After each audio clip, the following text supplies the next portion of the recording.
9, 10, 11. Ada 11 kali.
Jadi tak putar.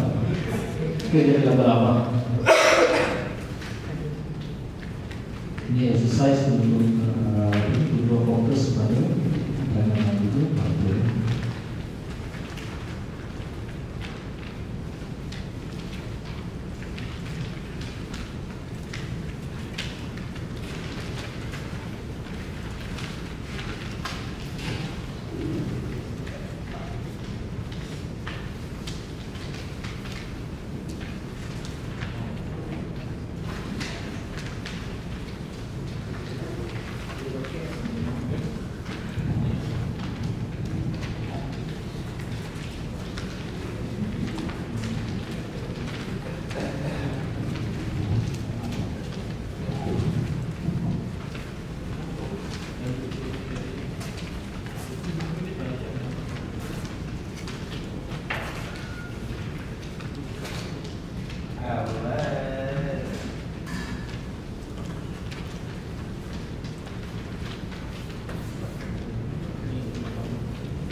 Siapa siap? Siap. Kertas salah. Jadi cek ni. Salah kertas. Siapa dah siap?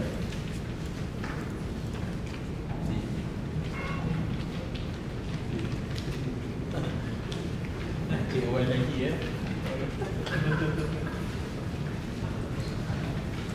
Jangan jadi ganggu ya. Jadi ganggu dia lah. Ini sesuai ni bagi perempuan.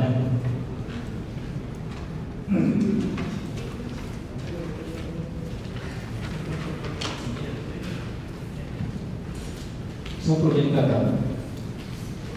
Siapa jadi kakak? Semua jadi kertas. Kalau tengok sekali itu tak ada mata, itu boleh jadi ayam.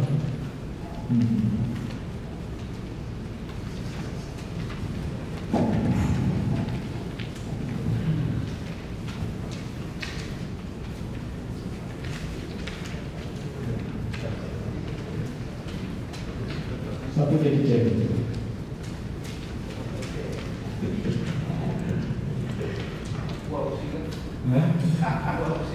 Buat musik.